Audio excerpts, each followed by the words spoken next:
जय सिया राम, जय सिया राम, सिया राम, सिया राम, सिया राम, जय सिया राम, जय सिया राम, जय सिया राम, जय सिया राम। मत कीरत गति बूटी भलाई, जब जेहि जतन जहाँ जेहि पाई। सो जानब सत्संग प्रभाव, लोकं वेग न आन पाओ।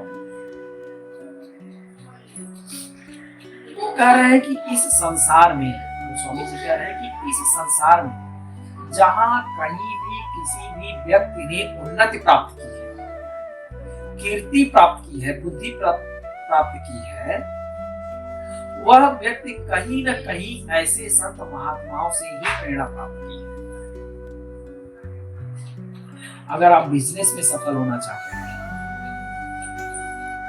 फैशन वर्ल्ड में सफल होना चाहते हैं, पॉलिटिक्स में सफल होना चाहते हैं, तो बड़े बड़े बिजनेसमैन, पॉलिटिशियन, फिल्म इंडस्ट्री के लोग, फैशन वर्ल्ड से जुड़े हुए लोग, ये श्रीमद् भागवत गीता, श्री रामचरितमानस, रामायण, वाल्मीकि, कबीर, सूत, तुलसी, इन सबका जीवन परिचय वो बहुत ही गहनता से पढ़ते हैं। इन्होंने ऐसी क्या बातें कही वो बहुत अच्छे ढंग से, बहुत गहराई से समझते हैं। और इन सारे सदग्रंथों का, वेद का, पुराण का उनके व्यक्तित्व पर प्रभाव रहता है, जिसके कारण वो सामाजिक जीवन बहुत ही उन्नत प्राप्त करते हैं। सो जानव सत्संग उन लोगों को इसी सत्संग के प्रभाव से प्रेरित होकर वो अपने अपने क्षेत्र में बहुत ही महारत हासिल की, बहुत ज्यादा कीर्ति यश प्राप्त की। लोकों वेद न आन पाओ, पूरे संसार में कल्याण का मार्ग केवल वेद, पुराण, सदग्रंथ, सनातन ग्रंथ ही है, बाकी वो कोई बिनु सत्संग विवेक न होई, राम कृपा बिनु सुनन न सोई। कहते भगवान श्री राम की कृपा के बगैर कोई काम अच्छा नहीं होता, और बिना सत्संग के आपके अंदर विवेक नहीं होता। संत एक बुद्धिमान व्यक्ति बुद्धिमत्ता से धन अर्जित करता है, यश अर्जित करता है, पावर अर्जित करता है, पैसा और पावर अपने जीवन में अर्जित करता है बुद्धिमान व्यक्ति। लेकिन विवेकी व्यक्ति जो है, उस धन को, उस यश को, उस पावर को अपने हित के साथ साथ समाज की भलाई में लगाता है। तो ऐसा विवेक सत्संग में ही बैठकर पाया जा सकता है। परहित पर कल्याण का विचार, ये समझ, ये भावना सत्संग से ही संभव है। संत समागम से सत्संगत मुद मंगल मूला, सोई फल सिद्ध सब साधन पूरा। कहते सत्संगत से ये जो विचार मिलते हैं, जो भाव मिलते हैं, जो विवेक मिलता है, उस विवेकानुसार जीवन जिया जाए, हमारा यह जीवन और परलोक, इस लोक में और परलोक का भी कल्याण होता है। सोई फल सिद्धि सब साधन पूरा, और इस विवेक से सारे साधन की प्राप्ति हो जाती है, समस्त कर्म फलों का प्राप्ति हो जाती है। अर्थात साधना ऐसी होनी चाहिए, हमेशा साधना ऐसी होनी चाहिए जो आपका यह लोक और उस लोक, दोनों लोक में आपका कल्याण करे, मृत्यु के पहले और मृत्यु के बाद भी आपका कल्याण करे। मृत्यु लोक में अपने साथ साथ हजारों लोगों का भी कल्याण करे, और मृत्यु के पश्चात जब आत्मलोक में जाए, जब पितृलोक में जाए, वहां पर भी आपकी आत्मा का कल्याण। साधना हमेशा ऐसी होनी चाहिए, और ऐसी साधना सत्संग से ही संभव है। सठ सुधरई सत्संग गति पाई, पारस परस उघात सुहाई। कह रहे सठ सुधरई, सठ यानी दुष्ट, दुष्ट व्यक्ति सत्संग से सुधर जाते हैं। सत्संग मिलने लगा तो धीरे धीरे उनके अंदर सुधार हो ही जाएगा। पारस परस उघात सुहाई, पारस मरकरी, पारा, Hg, परस, परस यानी लोहा, आयरन, Fe। कहते हैं कि लोहा और पारा को टच कराया जाए तो सोना बन जाता है। पारा और लोहा, पारा को पारस करते हैं, पारा और लोहे को आपस में टच कराया जाए तो सोना बन जाता है। मरकरी और आयरन के केमिकल प्रोसेस के थ्रू एक गोल्ड बन जाता है, लेकिन ये केमिकल प्रोसेस बड़ा ही कॉस्टली होता है। ऐसे वैज्ञानिकों ने रिसर्च करके देखा कि मरकरी और आयरन को अगर टच कराया जाए, केमिकल प्रोसेस के थ्रू इग्नोर किया जाए तो वो गोल्ड में कन्वर्ट हो जाता है। लेकिन ये प्रोसेस बड़ा कठिन है। कहा जाता है कि मरकरी में, पारे में ये स्वभाव होता है कि लोहे को भी सोना बना देता है। मरकरी यानी पारा लोहे को सोना बना देता है। तो ऐसे मरकरी एक संत महात्मा की तरह होता है। और लोहा कौन है? हम जैसे साधारण। अगर हम जैसे साधारण लोग संत महात्माओं के बीच में बैठेंगे, हम भी उन्हीं के जैसे हो जाते हैं। हम सोने की तरह हो जाते हैं, समाज में हमारा भी सम्मान बढ़ जाता है, हमारी वैल्यू बढ़ जाती है। विधि बस सुजन कुसंगत पर ही। अगर मान लो किसी कारणवश एक सज्जन व्यक्ति दुष्टों के बीच में पड़ जाए, दुष्ट व्यक्ति सज्जनों के बीच में पड़ जाए तो सज्जन हो जाता है। और सज्जन व्यक्ति मान लो दुष्टों के बीच में पड़ जाए तो भी वहां पर उसकी सज्जनता प्रतीत होती, दिखाई देती है। अन्य लोगों को लगता है कि हाँ ये आदमी बहुत सही है।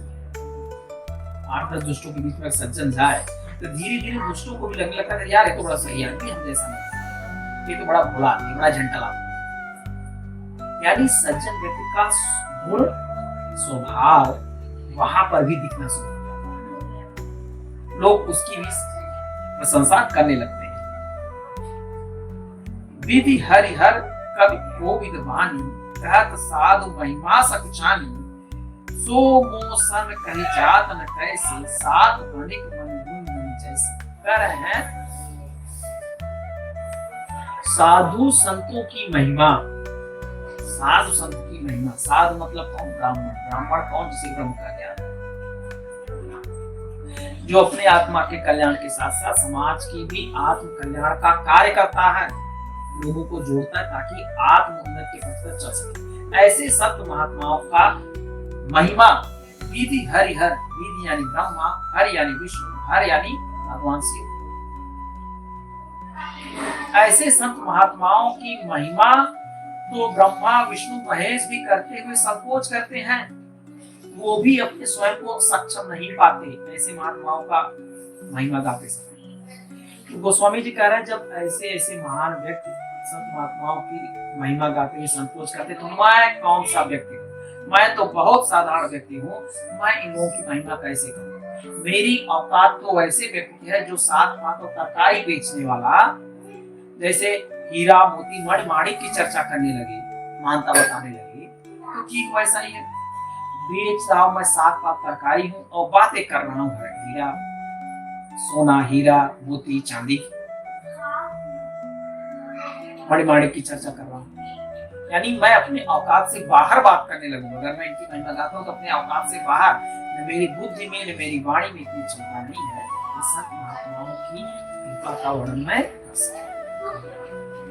बंदौ संत समाज चित हित अनहित नहीं कोई, अंजलिगत सुमन जी सब सुगंध कर दोई।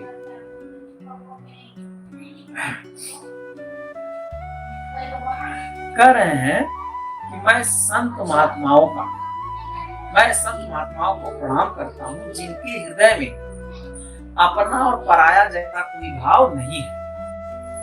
संत महात्मा क्या कभी ऐसा नहीं होता कि मेरा अपना ये पराया है, इसको हटाओ, ये ना इसको बैठाओ। वो सबको एक ही दृष्टि से देखते हैं आप।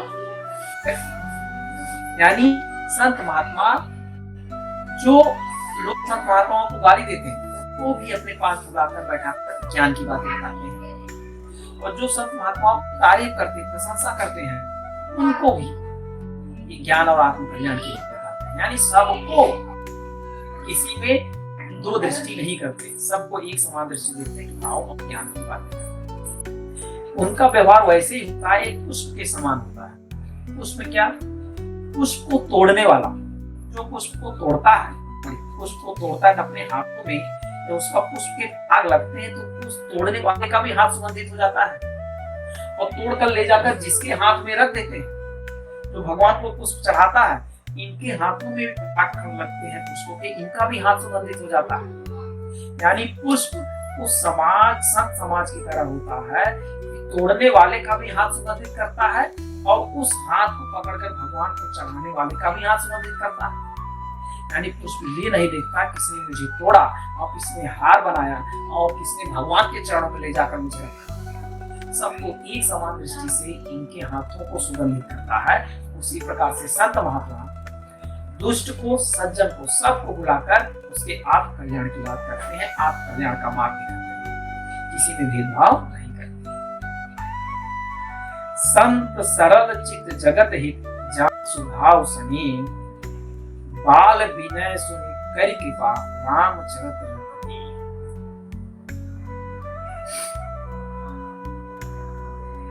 कह रहा है कि संतों का हृदय इतना सरल और दयालु स्वभाव का होता है कि उनके दयालु स्वभाव स्नेह को जानकर मैं बच्चे की तरह प्रार्थना करता हूँ कि हे प्रभु, मेरे अंदर भी भगवान की भक्ति, प्रभु श्री राम के चरणों की भक्ति मुझे प्रदान कीजिए। हे संत महात्मा लोग, मेरे अंदर भी मैं एक बच्चे की तरह प्रार्थना करता हूँ आपसे।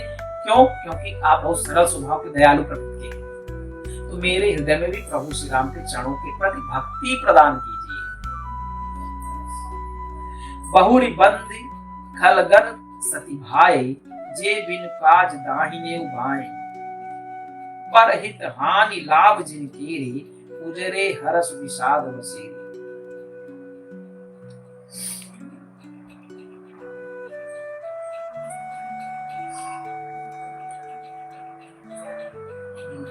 कह रहे हैं कि अब मैं संत गोस्वामी तुलसीदास जी ने भगवान शिव की वंदना की, माता पार्वती की, गणेश जी की, माता सरस्वती की, प्रभु श्री राम महात्माओं की, गुरु महाराज की, सबकी वंदना करते हैं।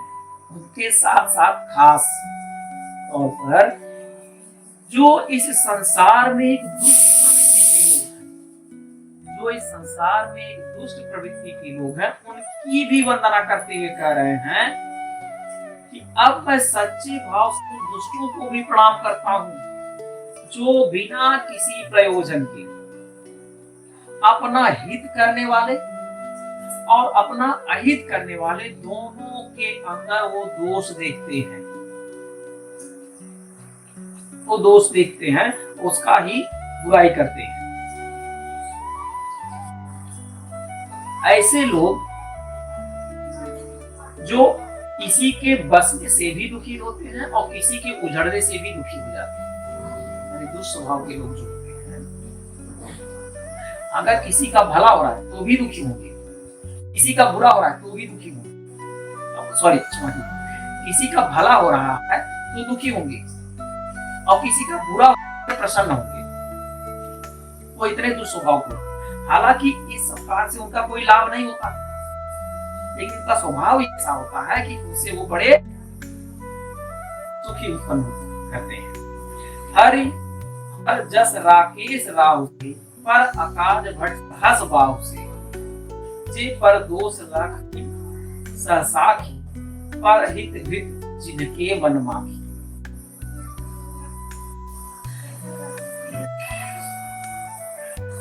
ऐसे व्यक्ति, दुष्ट स्वभाव के वो व्यक्ति जैसे सूर्य को राहु ग्रसित करता है, जिस प्रकार से सूर्य को राहु ग्रसित करता है, दुष्ट स्वभाव के प्रति ऐसे होते जहां हरि और हर यानी भगवान विष्णु, भगवान शिव के इसका गुणगान किया जा रहा है, उनकी कथा वार्ता चल रही है, वो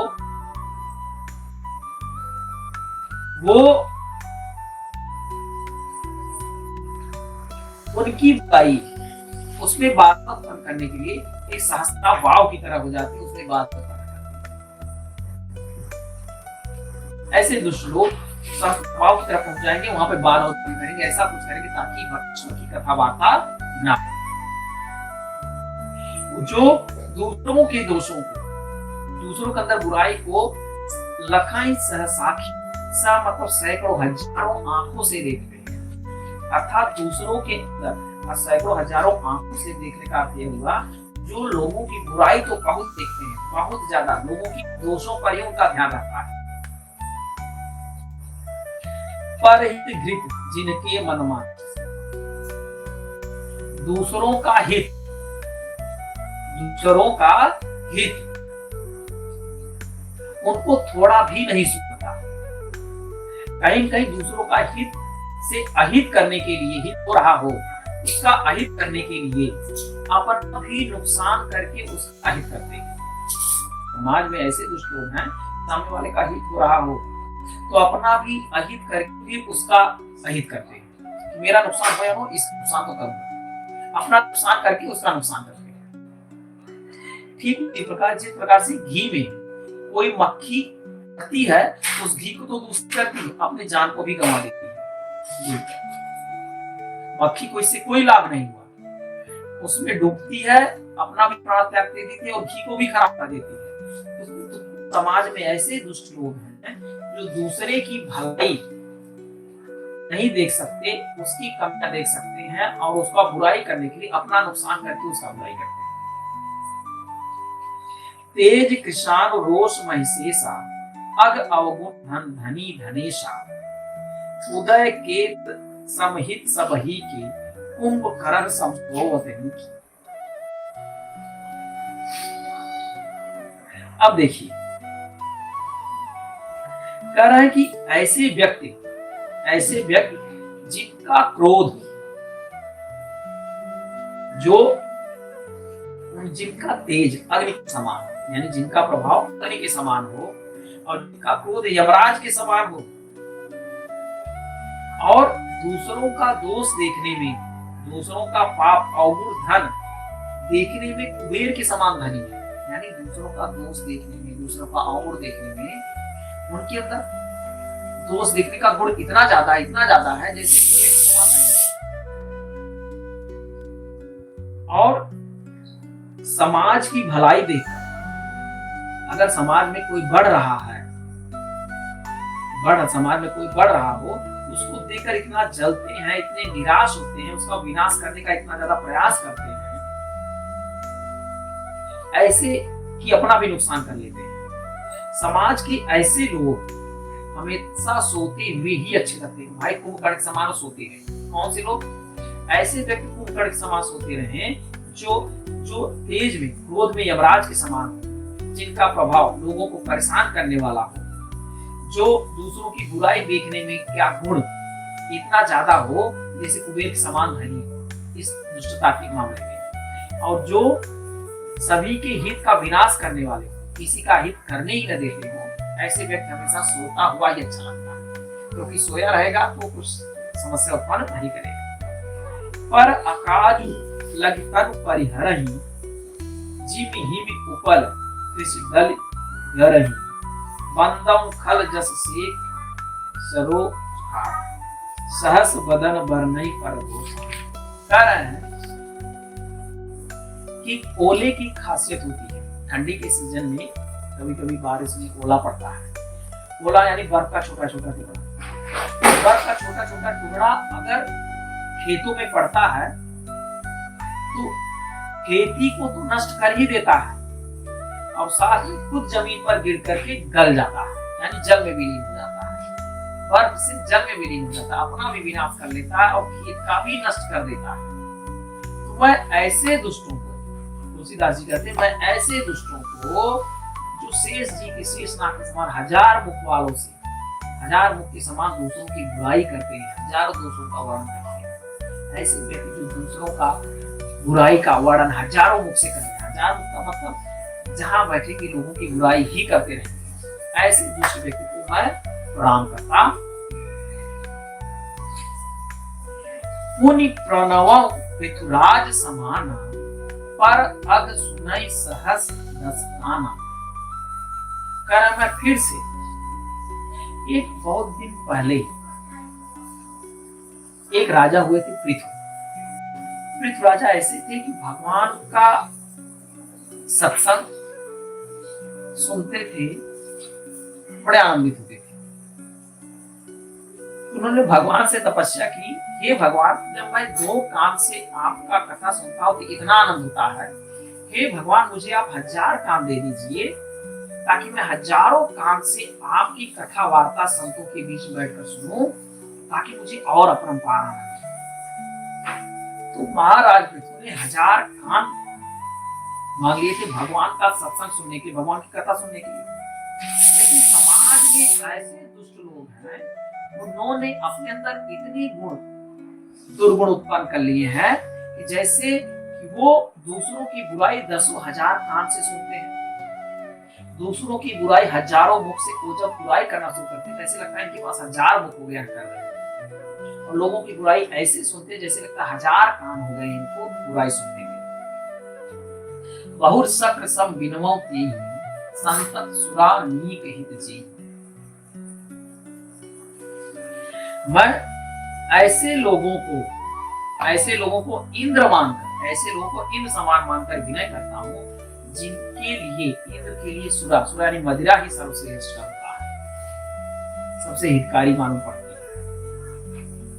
इंद्र के लिए जो मदिरा होती है बड़ा हितकारी होता है, जबकि वो मदिरा उनका भी, इंद्र का भी विनाश करेगा, वो मदिरा इंद्र का भी विनाश करेगा, वो गलत रास्ते पर लेकर जाएगा, उनका पुण्य छीन करेगा, फिर से जमीन पे आएंगे, लेकिन फिर भी उसको पी रहे हैं। तो ऐसे दुष्ट व्यक्ति को मैं इंद्र मानकर उनको प्रणाम करता हूं, जो गंदी चीज को ही अपने शरीर लगाकर अपना ही पतन कर देते हैं। यानी गोस्वामी तुलसीदास जी ने हर प्रकार के व्यक्तियों का वंदना किया है, प्रणाम किया है। वचन वज्र जहि सदा प्यारा, सहस नयन पर दोष निहारा। वचन वज्र जहि सदा प्यारा, करे जिनको कठोर वचन रूपी वज्र, यानी ऐसे व्यक्ति जो दूसरों को बोलेंगे तो हमेशा कड़वा ही बोलेंगे, हमेशा दुष्टता की ही बात करेंगे, ऐसी ही बात करेंगे ताकि लोगों को तकलीफ हो, परेशानी हो, अपने मुख से कड़वा शब्द बोलने वाले, और दूसरे को दोष देख करने वाले हजार आंखों से देखते हैं दूसरे के दोषों को, ऐसे व्यक्ति को भी मैं प्रणाम करता हूँ। गोस्वामी तुलसीदास। उदासीन अरिनीत हित, सुनत जरई खरीत, जानि पानि जुग जोर जन, विनती करई सपी। कह रहे हैं दुष्टों की रीत है कि दुष्टों की स्वभाव है, दुष्ट व्यक्ति के स्वभाव होता है, दुष्ट का मित्र, दुष्ट व्यक्ति का जो मित्र होता है ना, वो अपने मित्र का भी हित नहीं देख सकते। दुष्ट व्यक्ति के जो लोग होते हैं ना, अगर उनके किसी मित्र का हित हो रहा हो, प्रशंसा हो रही हो, उसका किसी तरह का फायदा हो रहा हो, तो दुष्ट व्यक्ति अपने मित्र का भी भलाई, उसका भी कल्याण नहीं देख सकता, ये अपने शत्रु की भी भलाई नहीं देख सकता। यहाँ तक तो छोड़ दो, छोड़ो, जो उदासीन व्यक्ति है उनको लेकर पूरी तरह से न्यूट्रल है, दुष्ट को ना तो दुष्ट मानता ना तो अच्छा मानता, ऐसे लोगों को भी वो भलाई नहीं देख सकते, हमेशा बुराई ही चाहते। ऐसे लोगों को मैं हाथ जोड़कर उनका विनय करता, स्वामी तुलसीदास जी उनको हाथ जोड़कर विनय करते हैं। मैं अपनी दिस कीन निहोरा, तीन निज ओर न लाऊ घोरा, बायस पन्हई अति अनुरागा, होय निरामिष कबो की कागा।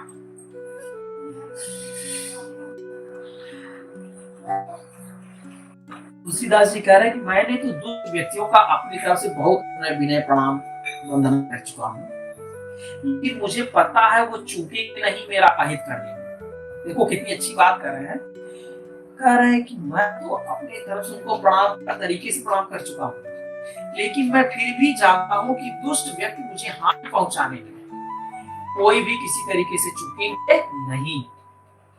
जहां कथा वार्ता होगी वहां वो उसको भंग डालने अवश्य पहुंचेंगे।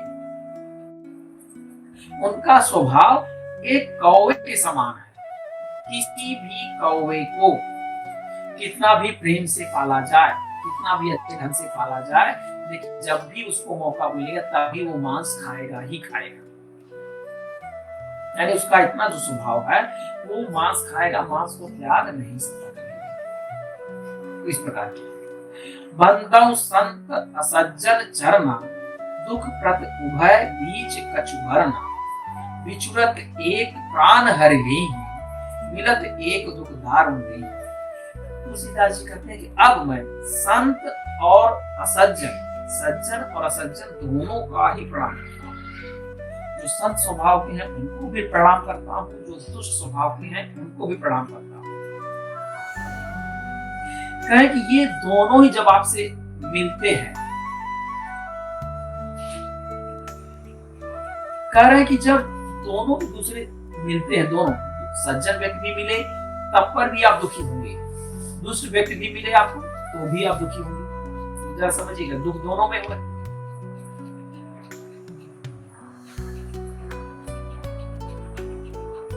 मिलते बिछड़ते समय दोनों दुखी करते हैं।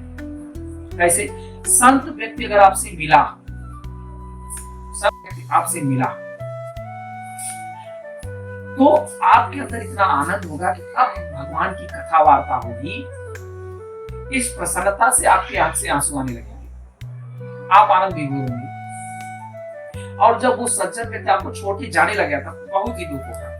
सज्जन व्यक्ति छोड़कर जाने लगेगा तो आपको बहुत दुख होगा कि अब संत महात्माओं का मिलन इतने समय तक ही कि अब ये जा रहे हैं तो कथा वार्ता कैसे होगी, भगवान का सत्संग प्रवचन कैसे होगा, मैं कथा कैसे सुनूंगा। इस बात से एक व्यक्ति दुखी हो जाता है, यानी मिलते समय भी दुखी, जाते समय भी दुखी। और जब दुष्ट व्यक्ति मिलता है, सामने वाला सोचता करीब दुष्ट आदमी आके मिल रहा है तो दुखी हो जाता है, हमेशा उल्टा सीधा काम करेगा, मुझे परेशान करेगा। और जाते समय भी, जाते समय ऐसा का कुछ न कुछ करके ही जाएगा ताकि आप और दुखी। और मिलते बिछड़ते दोनों समय आपको दुखी करेंगे। उपजय एक संग जग माही, जलज झोंक जिन गुल बिल गाही। सुधा सुरा सम साधु असाधु, जनक एक जल जलज आकाश। कहते हैं कि एक ही जल में जलज यानी पंख कमल, जल में ही कमल का फूल भी विकसित होता है, जल में ही जोंक भी विकसित होता है, जोंक लीच। जल में कमल भी खिलता है, जल में जोंक भी होते हैं, लेकिन एक कमल को देखकर हृदय में प्रसन्नता होती है और दूसरे जोंक को देखकर डर लगता है। एक कमल को उठाकर लोग अपने बाल में लगा देते हैं, एक हार बना लेते हैं, भगवान को पहनाते हैं, स्वयं भी पहनते हैं। लेकिन अगर जोंक को उठाकर शरीर से चिपका लो तो आपका रक्त चूस लेगा। दोनों एक ही जगह उत्पन्न हुए लेकिन दोनों का स्वभाव क्या है? अलग अलग। तो ठीक इसी प्रकार से एक ही जगह पर सुधा, अमृत, सुरा यानी मदिरा, एक ही जगह पर, एक ही धरती पर, एक ही गांव में एक सज्जन व्यक्ति भी जन्म लेता है, एक ही गांव में दुष्ट व्यक्ति भी लेता है। एक ही गांव में सज्जन व्यक्ति भी जन्म लेता है, दुष्ट का भी व्यक्ति जन्म लेता है। लेकिन एक का स्वभाव अमृत के समान है और एक का स्वभाव मदिरा के समान है। एक स्वभाव अमृत के समान है, आपके दुख को, दारों को, भाव को, संताप को हर लेता है और आपका कल्याण करता है। और दूसरे का स्वभाव कुछ ऐसा कि आपको मदिरा बनाता है, उसका स्वभाव मदिरा जैसा जो आपका विनाश करता है, आपका विनाश करता है। भल अनभल निज निज करतूती, लत सुजस अपलोक विभूति। सुधा सुधा कर सरि साधु, गरल अनल कलिंद सरि व्याधु।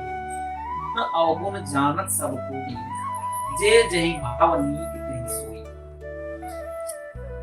कहते संसार में भले लोग भी होते हैं, बुरे लोग भी होते हैं, अच्छे लोग, बुरे लोग, सब अपने अपने कर्मों से, कोई अपने अपने कर्मों से इस संसार में कोई यश की प्राप्ति होती है, किसी को यश की प्राप्ति होती है। कुछ लोग अपने अच्छाइयों से अमर हो जाते हैं, इतने दिन तक लोग उनको जानते हैं, उनकी प्रशंसा करते हैं। और कुछ लोग इस बात से अमर हो जाते हैं, लोग उनको गाली दे देते हैं, उनकी बुराई करते हैं अपने अपने कर्मों से। ठीक इसी प्रकार जैसे अमृत, चंद्रमा, गंगा जी, साधु और अग्नि कलयुग के पापों की नदी करना सा, जैसे कि अमृत भी है, चंद्रमा भी है, गंगा जी भी है, साधु भी है, साधु सज्जन व्यक्ति भी संसार में, विष भी है, अग्नि भी है और कर्मनाशा नदी भी है। सारे आपके को धो देती है। और हिंसा करने वाले बाघ भी संसार में है।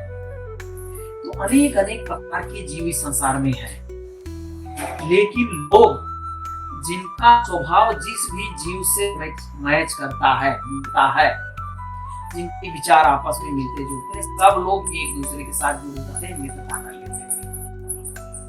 यानी जिनका जिनका विचार एक दूसरे को निक लगता है, यानी अच्छा लगता है, उसके साथ जुड़ जाते हैं और जीवन यापन करते हैं और उसका गुणगान करते हैं।